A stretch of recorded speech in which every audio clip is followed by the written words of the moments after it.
What's up, the Chief? And today we're breaking down a video that happened out in Los Angeles. LAPD straight putting in the work. Now, these officers were damned if you do, damned if you don't. Now, unfortunately, a 14-year-old girl was killed during this incident, and not because of the LAPD's actions. It's because of the person who forced this 14-year-old girl with her mom into a dressing room to barricade themselves or shelter themselves away from getting beat to death with a lock. So LAPD, just how they were trained, they come in as an active shooter, even though a firearm wasn't used. It could have been a knife or it could have been a lock. Be called an active killer, active assailant, active person with a lock swinging around, causing great bodily harm. Either way, the objective is the same. Go in and eliminate the threat, and that's what they did. Let's jump right into the video.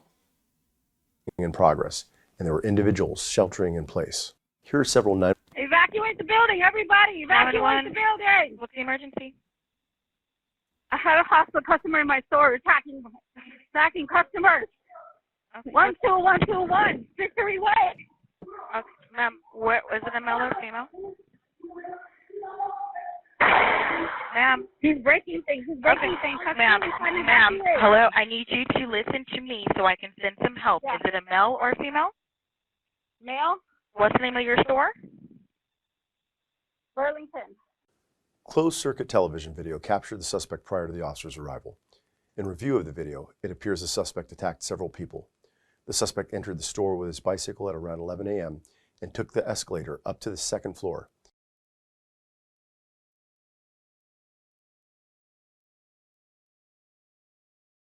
He laid his bike in an aisle and walked around the store putting on clothes. A store employee made contact with the suspect about his bike. The employee left the area, and the suspect smashed a computer monitor nearby.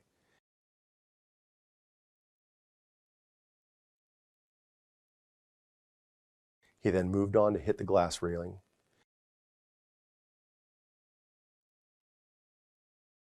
Next, he took the escalator down and encountered another female.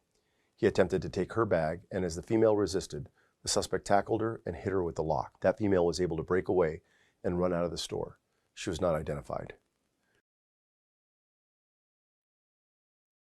So right there, the subject right here commits his first aggravated battery inside of a store on an escalator. Battery number one. Aggravated battery number one. Let's continue on. The suspect waited as another female came down the escalator. He attempted to grab her, but she was able to break free and run out of the store. The suspect then went back up. So now he commits his aggravated battery number two, hits a second person inside of a store with a lock. That is causing great bodily harm. Let's continue on. To the second floor, to the area by the dressing room, where he observed a third female pushing a shopping cart. The suspect approached that female from behind and struck her over the head with the bike lock. That female crawled away, and the suspect grabbed her and dragged her. So now, committed aggravated battery again by striking her. Now he's not allowing her to leave. Now he's kidnapping her, essentially pulling her away. So if he was alive, he'd probably be charged with kidnapping. Now here comes LAPD. And continued to beat her with the lock.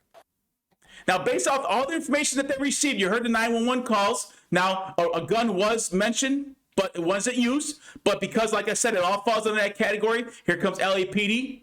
They're stacking up. They're ready to roll. Their main objective is to eliminate that threat, and that's all they're looking for. As officers arrived at the location, they were directed upstairs to the suspect and began a search. Hey, your distance.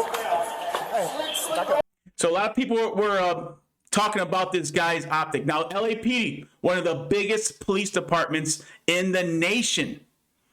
Now, they allowed him to carry this optic. If they knew that this optic wasn't right, because a lot of people were meant, the only reason I'm saying is because a lot of people were saying, oh my gosh, he was using the wrong optic. He should have been using a red dot. He should have had it on the side. That optic is the worst one that the military issued. LAPD allowed that.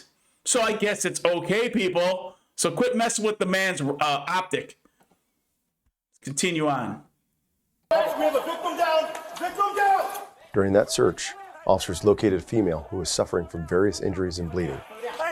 So as you can see, he was pushing his way through. Let's go back to that. So you see, he's pushing his way. He wants to get to the front. Why did he want to get to the front? Why did this officer want to get to the front so fast? Because all the officers had their handgun out. Being that the situation that it is, a lot of people around, a rifle is going to be much more accurate than a pistol. If you need that one shot that's going to take the suspect out, you're going to want to take it with the rifle, even though he's using the wrong optic. But either way, you want to use that rifle. Obviously, he's trained with that rifle, so LAPD said it was good to go. So, hey, Suffering from let's various use it. injuries and bleeding. Let's get it. Hey, she's bleeding. Ooh, She's lot of bleeding. balls. They Lot of encountered the teeth. suspect a short distance away, and So right there, he rolls up. This is what you have to see. You have to make that split-second decision based off of all that information that you're given when you're responding to the scene, when you show up on scene, you see blood on the ground, you see people hurt, and this is what you have right here. What do you do? What do you do? This officer, he decided to take that freaking shot. Why did he decide to take that shot?